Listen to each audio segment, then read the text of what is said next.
สบายดีทุกคนมื้อนี้พบพอกันเด้อมื้อนี้เฮาก็ออกมาสวนเนาะมาให้มาหน้ากับหลานกะสิมากันพากันมาเบิ่งหน่อไม้เป็นหน่อไม้ไผ่ป่าว่ามันสิออกหรือยังเนาะเห็นแต่ผู้อื่นเพิ่นไปหามื้อนี้เฮาก็ลองมาหาเบิ่งว่าสิได้พอแกงหรือบ่เนาะไปเบิ่งนํกัน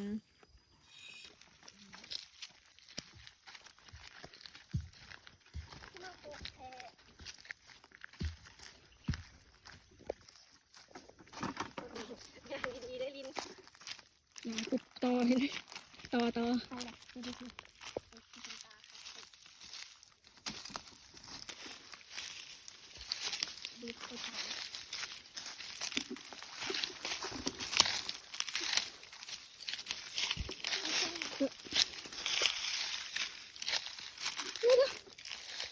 นี่วะล่ะ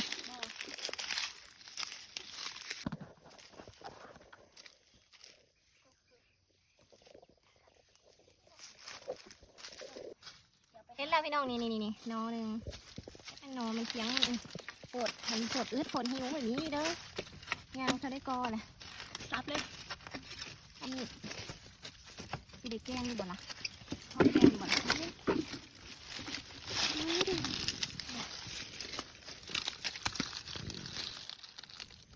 เพียงเขาเอิ่นเพียงอันนี้มันปูดมันบอกว่า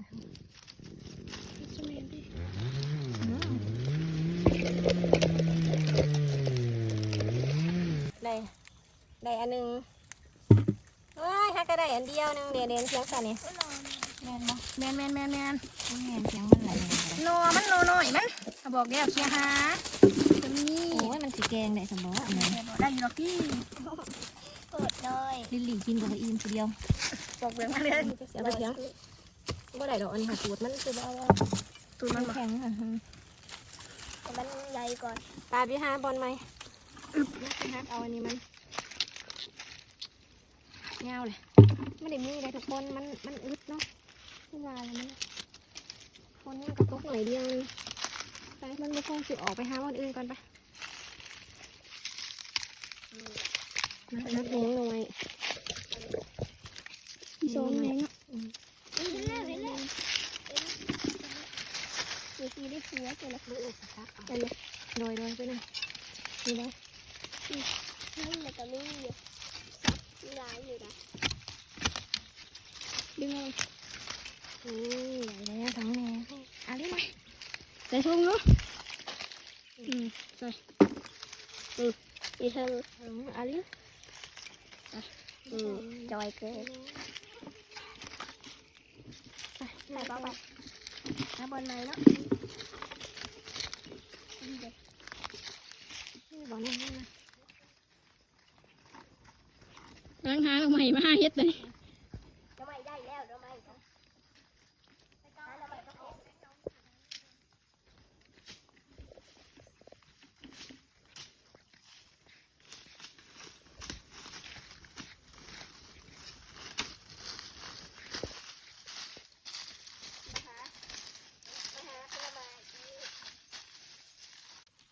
ไม่ได้เละเมื่อยคือภูเขาไปเป็นยังไงน้ำพักน้ำลายเก็ดบูมี่แต่น้ำลายพักไปดิเอาแนงเขาเวทเป็นปะเนาะ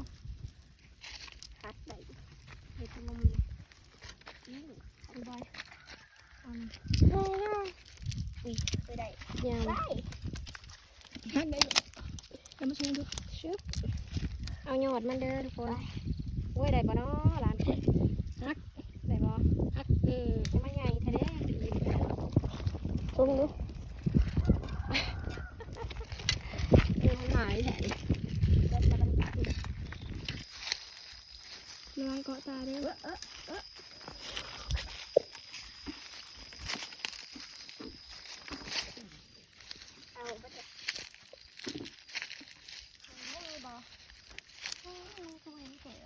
ดูปลายเร็วไอ้บุกอันนี้ละนี่กะเขาหักแล้วโอ้ใครหักไปเอาเลยคือแบบบอกเลยว่าหันไปดูเสียดายเขาหักไปแล้วไม่เอาเลย มีได้ได้ดีแต่ไม่นี่ ได้บ่ฮะแม่นบ่เลย สู้ดู เอาลงเลย เอาลงแล้ว หมดละหมดแล้วดิหน่อยก็จะ ดีกูบ่เห็นว่ะ ใส่ โอ้ยเอา นี่อยู่วะ กอมันหลายอยู่ทุกคนแต่ว่ามันบ่ออก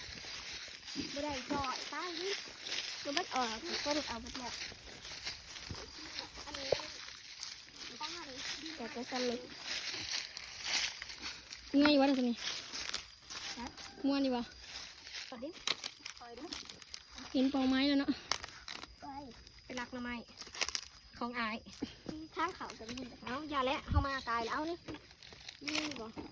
นี่เดี๋ยวทางเขาแต่ว่า มันจะมีอยู่เลยก่อนนี่เป็นเขียว นี่ นะครับเขามาเห็นหน่อไม้อยู่นี่ โอ้สนิทกระเด็น ย่างไปเลยได้คนเอาไปโลด เป็นแม่ นี่นะนี่เล่นตัวนี้โอ้ยมันบ่ได้ที่มันจะ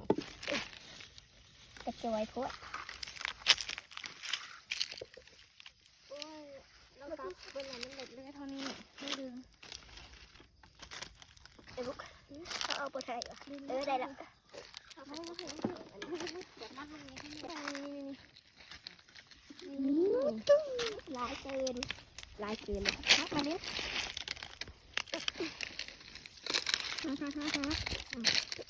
กูจะลงไป ๆมันสู้ในนั้นดูเห็นไหม โอ้ยดีตาละสาวคนแล้วนี่ฮักหนีถึง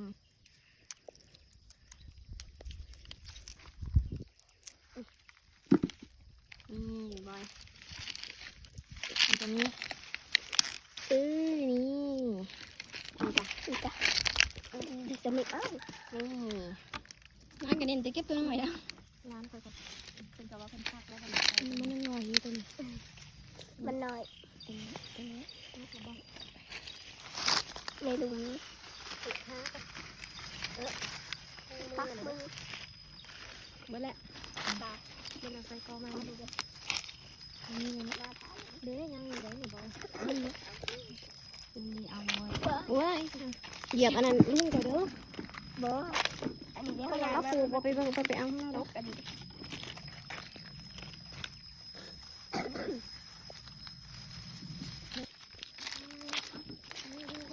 มือวางต้นมือวางแล้วฮักเอาอะไรบ้าง โอ้ยเดี๋ยวเอาไปทางนั้นเด้อเดี๋ยวให้ คือบุ้มถ้าหนูคือบุ้มจะเป็นไรหรือบ่ได้ก็คือบุ้ม มีน้ำเนี่ยได้เยอะเลยใหญ่สุดแล้วนี่นะ โอ้นี่ทับไปนับหลายที น้องใหม่ยังไง ก็คือไทยเลยบ่มี นี่ที่ใจร้ายอยู่เป็นเสือเอาตัวนี้มาใส่ดีนะเลยเบิดแล้ว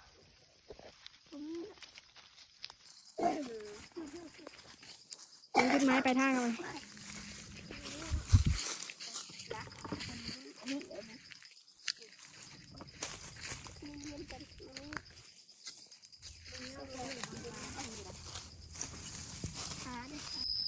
เห็นยังบ่ เราไม่ประมาณ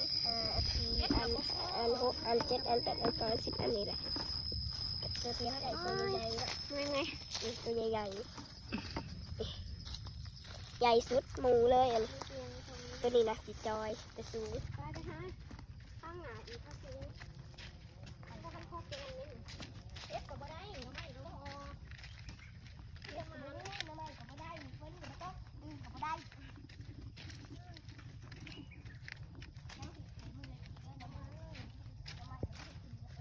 เนื่องจากว่าเฮาหามาเกือบว่าเบิดทุกกอแล้วมันบ่มีทุกคนมันฝุ่นมันบ่ทันได้พอมันสิออกเนาะ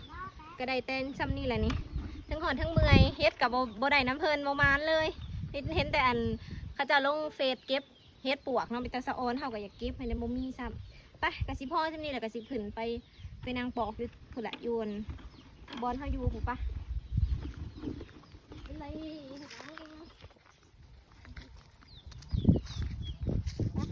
เอาได้เสียงค่ะ มีหมากเอียงอันนี้กินเลยมันนี่หมากเอียงอันหนึ่งมีหวังเลยเองโอ้ค่ะนี่มี อุ้ยหมายังบ่เคยเห็นบ่เห็นเลยนี่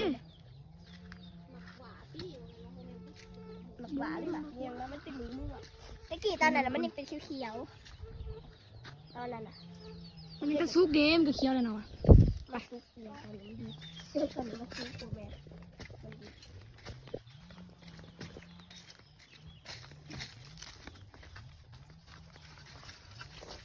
ตับติดแล้ว เก็บเอาอันแมงเอามาอันนี้ นี่เราไม่จ้ะพอค่อยได้ ปลูกไว้ให้เลี้ยงน้องเนาะ ปลูกไว้ ไม่ บ้าง ออกไม่ได้ค่ะเข้าโปเก็ตอ่ะ ปลูกไว้บ้าง ปลูกได้แล้วถ้ามาเบิ่งน้องทีนี้ เขาเสียเอาอันแมงมันก่อนนี่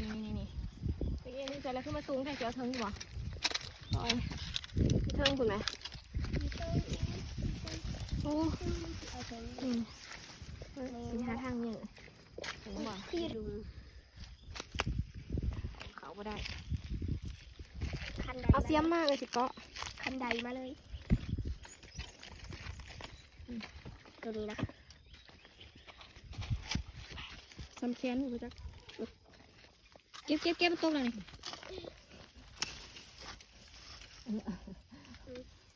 ไอ้วะขอต่อสิ ใช้เลย แทงตาโอ้ยใส่ได้เลยอ้าวยังมาสอดอีกสิ เอาเห็นละเป็นโต๊ะ เป็นกระแมน คันคายด้วย เออ ตกลงมา ใส่ไม่ตกเลยบอตัวแอนเอาลงมาอีกเลย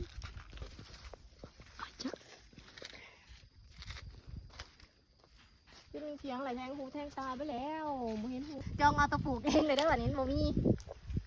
เสียตาแบบมันจะแก่ใช่ไหม จองเอาตะปลูกเอง มดอะมดปะ ถึงแทง แทงตาวาสันตะนัน ถึงแทงปากไหน มดหน่อยนั่นกระปอกบ่ได้ บอกว่า ปล่อยคืนให้เรา ไอ้ เฮ้ยเอาไปตื่มกัน ขึ้นไปอีกแล้ว ก็แหละมดแหละ เอาไว้เป็นเฮ็ดแนวนะ ตาทุกคนเอาไปตื่มกัน อ้อแบบนี้เลยกว่าจะได้มา แทงตากับตาบอดปะปอก น้ำที่น้ำนะโอ้ดูสิแป้ง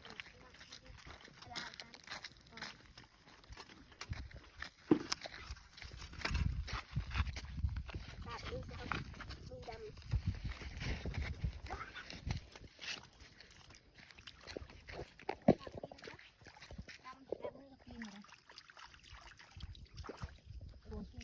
ไปเลยไปปอกก็เด้อบัดนี้เด้อ แสดงคู่ใจ นี่มาเบิ่งมานี่มาเบิ่งมันหอยปลาหมักเน็กลิลลี่กินโซ่ไหมลิลลี่หมักเน็กเลยเดี๋ยวจะเอาให้ลิลลี่กินหมักไม่ปลา เราเห็นแล้ว จะเอาเทิงบ่ลิลลี่เอาเย็นแล้ว กินแล้ว ให้ลิลลี่ซิมึงลิลลี่หมักเน็กบอกไปในหมักเน็กหมักเน็กหมักสมิกกันนะหมักไม่ปลานะเป็นอะไร แซะ มาปัก โอ้ยกินนาลีนี่แล้วไปกินตัวมาจ้างกันด้วยได้ตัวเธอกับสิต้อยเอาเนาะ มีสามหมา มาหอดวันนังแหละนี่แต่มาสำนีตีตาเจ้าของแมงมีนี่นี่แหละแนงมันนี่ฮอน ตัวนี้ แล้วก็น้อยๆแน่ๆอันนี้นะพี่น้องเลยอะไรทำอิฐนะลิลลี่ได้เด็กเก็บมาหน่อยๆนี่แหละผลงานของซุ้มเฮานะนี่ถ่ายเป็นเบิ้ง เป็นดีๆใหญ่สุด ฝนมันตกบ่ทันน่ะนี่ปานใดแหละมันก็เลยอั่นออกบ่หลายเด้มันซ้ำนี่แหละก็มีคนหาแน่ก็มีแต่ผู้นแหละบัดฝนตกเนาะบัดฮอดยามฝนอีหลีแหละเฮาก็สิพากันมาหาใหม่ส่วนมันออกหลายๆก่อนแหละสิพากันมาหาใหม่แล้วก็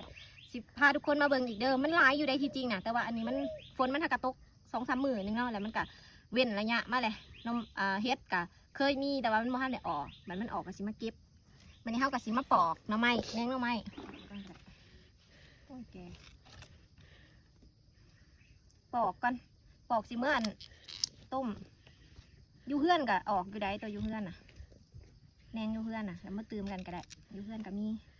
ประมาณจักแหนงบุแหละหลายอยู่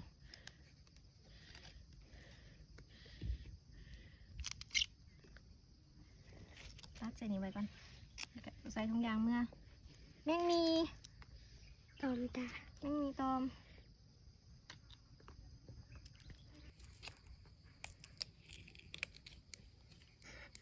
คือใหญ่เนี่ยปรุงไว้แล้วก็สิตัก ใหญ่40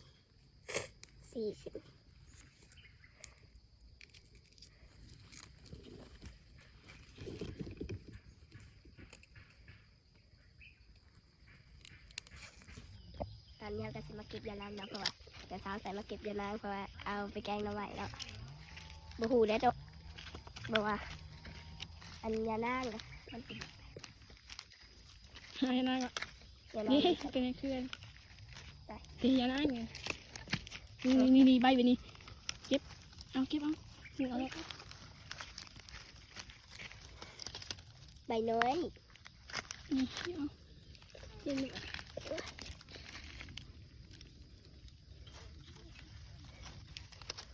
เป็นเครือเต็ม นี่กับแม่นี่ ก็เลย นี่ มาเลยนะคะ นี่อันนี้กับแม่นบ่ปุ๊แม่นบ่ โอ้โหยาล้างลายดีเด้ ใหญ่เนาะใบนี่ ยาใหญ่อยู่ ใบได้หลายเติบละเนาะ กันได้ร้ายเต็มเลยแล้วอันนี้ก็น้อยดีเด้ใบใหญ่อยู่ได้ละ ลายเนาะอยู่ใน เป็นกับมือแหละ เอามานี่นี่ตัวนี้เนี่ยตัวนี้เนาะ เต็มกับมือเลยมีหูกันแล้วปะ ไป ล้าง